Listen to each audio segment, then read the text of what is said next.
सार वचन राधा स्वामी वार्तिक भाग दूसरा वचन 202।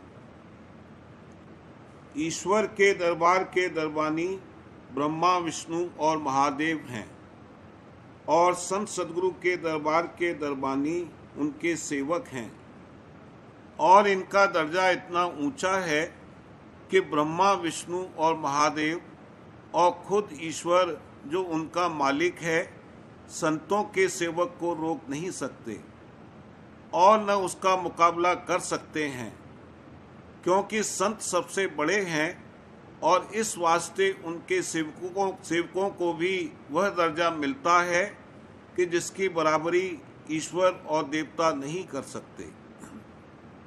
वचन 203। संत के वचन का अर्थ संत ही खूब कर सकते हैं और किसी को ताकत नहीं है कि उनकी वाणी का अर्थ कर सके।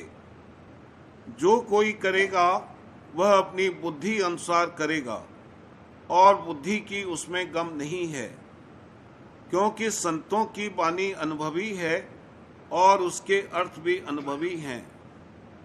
विद्यावान की ताकत नहीं कि उसको ज्यों का त्यों समझ सके। वचन 204। जो नाम में शक्ति होती तो हजारों जप रहे हैं, किसी को तो असर होता। इससे मालूम हुआ कि नाम में शक्ति नहीं है, शक्ति सद्गुरु में है। बड़भागी वह जीव हैं जो सद्गुरु को सेव रहे हैं। जो गुनहगार भी हैं और सद्गुरु को पकड़ लिया है तो वह माफ हो जावेंगे, और जो बेगुनाह हैं और सद्गुरु को नहीं पकड़ा है तो वह बड़के गुनहगारों में गिने जावेंगे। वचन 205। बाजे मानी और अहंकारी लोग जो सत्संग में आते हैं उनको सत्संग का रस नहीं आता है, क्योंकि वह दोष दृष्टि लेकर आते हैं और जो समझाओ तो कुछ नहीं समझते, और जाहिर में ग्रंथ का तो बहुत भाव करते हैं पर वचन एक भी नहीं मानते। और जो लोग वचन मानते हैं और जितना हो सके उसकी कमाई भी करते हैं और सद्गुरु को मुख्य रखते हैं, उनको वे ओछा समझते हैं। ऐसे अहंकारियों को संतों से कभी कुछ फायदा न होगा। वह ग्रंथ के टीकी हैं और जो ग्रंथ में हुक्म है कि सद्गुरु का खोज करो, उनकी सेवा से कुछ फायदा प्राप्त होगा, उसको नहीं मानते हैं। ग्रंथ ही को गुरु मानते हैं। यह लोग बरखिलाफ गुरु नानक के वचन के अमल करते हैं, क्योंकि ग्रंथ गुरु नहीं हो सकता। वह तो जड़ है, खुद बोलता नहीं है और न उपदेश कर सकता है। यह काम सद्गुरु ही का है। अगर ग्रंथ उपदेश कर सकता तो निर्मले और उदासी काशी में जाकर पंडितों के किंकर न होते और ग्रंथ को वेद शास्त्र से कम न समझते और तीर्थ और व्रत में न भरमते और अपने चेलों को यह उपदेश न करते कि बाद उनके मरने के उनकी गया करो। ग्रंथ में वह भेद है जो कि वेद के कर्ता ब्रह्मा को भी मालूम न हुआ, पर सिवाय सद्गुरु पूरे के दूसरा कोई उस भेद को बयान नहीं कर सकता। इस वास्ते सबको चाहिए कि मुख्यतः सद्गुरु की करें। वह ग्रंथ का भेद भी कह सकते हैं और बिना ग्रंथ भी उद्धार कर सकते हैं, और जो लोग सद्गुरु वक्त का खोज नहीं करते वह 84 में भरमेंगे।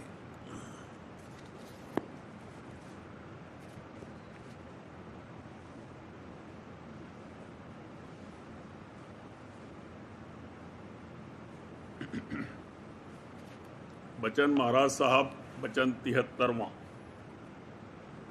जहाँ सच्ची प्रीत है वहाँ हरचंद की अपना कोई मतलब नहीं निकल रहा है, तो भी जब तक उसको नहीं देख लेता है तब तक चैन नहीं आता है। जैसे मैया की प्रीत अपने बच्चे से होती है। बेटा अगर परदेश में है और मैया का कोई स्वार्थ उससे नहीं निकलता है तो भी उसके देखने के लिए तड़पती है।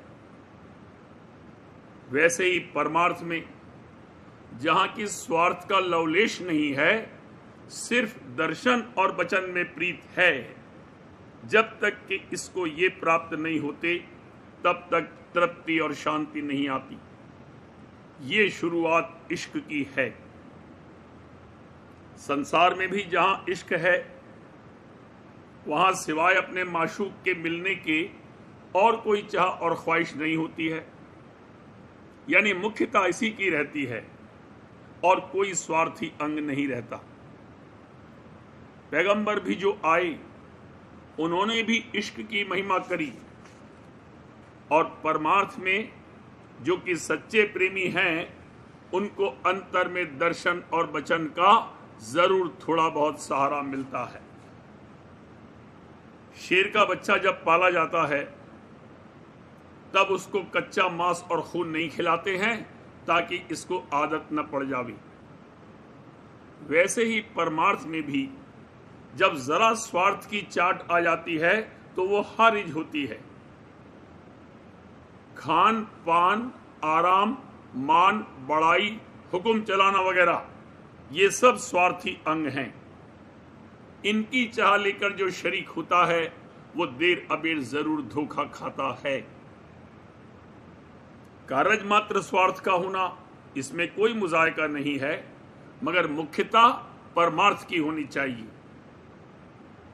अगर और कोई स्वार्थ नहीं अटका हुआ है तो आप बन बैठता है, यानी चेले चाटी कर लेना, औरों को उपदेश करना, ये भी एक किस्म का स्वार्थ है। जिसको की आदत है या मान अंग धसा हुआ है, हजार समझाओ बुझाओ, हजार जतन कोशिश करो, हरगिज नहीं मानता, और जब तक कि स्वार्थ नहीं निकलता मजा नहीं आता। जैसे कुत्ता घर में पाला जाता है, खीर पूरी सब चीज खाने को मुहैया कर दो, तो भी शुरू में जो मांस खाने की आदत है, वो जब तक कि दूसरे घर में जाकर हड्डी लाकर नहीं चूसता, चैन नहीं आता है। जो कि निकृष्ट हैं, उनके लिए खान पान वगैरह स्वार्थ का इंतजाम किया जाता है, मगर उसमें किसी वक्त तबादला जरूर होता है। मुकद्दम बाहर में दर्शन और वचन है, और अंतर में भी रूप और शब्द हैं। यही रूप और शब्द इसके संग चलते हैं, और अनामी पद में जहां की रूप और शब्द नहीं है, वहां पहुंचाते हैं। इसको चाहिए कि प्रेम स्वरूप हो जावे। मालिक भी प्रेम स्वरूप है, सुरत भी प्रेम रूप है, दोनों गुप्त हैं, मगर ये अभी तन मन और आपे का रूप हो रहा है। ये पर्दे जब हटाए जावेंगे, यानी आपे को वार दिया जाएगा, तब इसका रूप, गुरु का रूप और नाम का रूप सब एक हो जावेंगे, यानी सिर्फ प्रेम रह जाएगा। कौल नाभा जी, भक्त भक्ति भगवंत गुरु, नाम चतुर बपु एक, तिनके पग बंधन करत, नाशे विघन अनेक। अपने मालिक पे तू दे आपे को वार, जब नहीं तू तब रहा मालिक दयार। प्रेम जब आया सभी को रद्द किया, एक प्रीतम रह के बाकी बह गया। कहने का मुद्दा यह है कि स्वार्थ का न होना और दर्शन वचन की अभिलाषा होना, यही सच्ची प्रीत का निशान है। मगर इसके जतन और कोशिश से कुछ नहीं होता है। मैया बच्चे को प्यार करती है, वो इसके लिए जतन और कोशिश नहीं करती है। इसके अंतर में प्रीत का बीजा मौजूद है, वो आपसे प्रकट होता है। वैसे ही जिसमें कि भक्ति का तुख्म यानी बीज मौजूद है, उसके अंतर में आपसे आप भक्ति का कुल्ला फूटता है। अलबत्ता इसके बढ़ाने के लिए अभ्यास की जरूरत है, और यही जतन है, मगर होगा सब दया से। संत दया बिन कोई न पावे, बिना संत कुछ हाथ न आवे, करनी भी सब संत बताई, बिना मेहर पचना है भाई, ताते मुख्य मेहर अब रही, शरण पड़ो राधा स्वामी कही।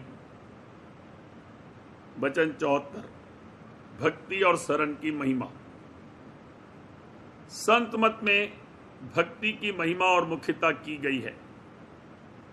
जहां और सब गुण हैं, भक्ति नहीं है तो कुछ नहीं है, और जिसमें कोई गुण नहीं है, भक्ति है तो सब कुछ है।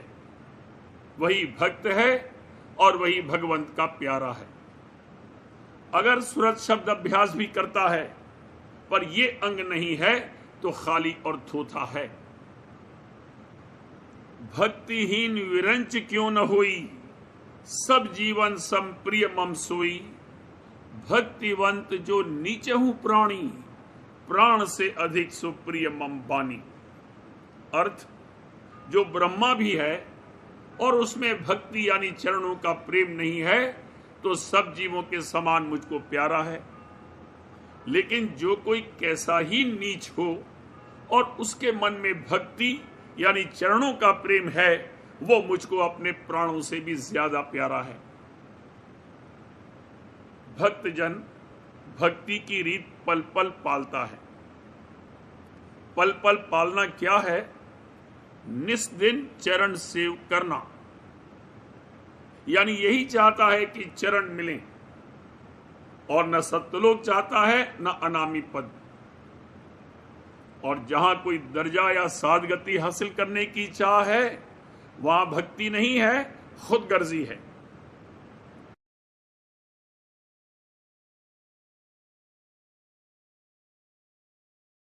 वो कहता है, सोहंग रारंग ओंग, मुझको कोई स्थान नहीं चाहिए, मैं तो केवल चरण चाहता हूं। बिन राधा स्वामी मोहि कछु न सुहावे, चार लोक मेरे काम न आवे, ज्ञान ध्यान और जोग बैरागा, तुच्छ समझ मैंने इनको त्यागा, मैं तो चकोर चंद राधा स्वामी, नहीं भावे सतनाम अनामी। जहां भक्ति का बीज यानी तुख्म है, वहां कुछ और ही खेल है, और जहां बीज नहीं है वहां कुछ और ही फेर है। भक्ति यानी प्रेम के किनके से कारज बनता है। प्रेम का किनका बख्शिश देव, सर्व अंग मोहि अपना कर लियो। अगर कोई भूल चूक नहीं है और भक्ति से विहीन है तो सब माफ भी न माफ है, और जो कोई भूल चूक है मगर भक्ति की मुख्यता है तो सब न माफ भी माफ है, और वही गोद में खेलता है।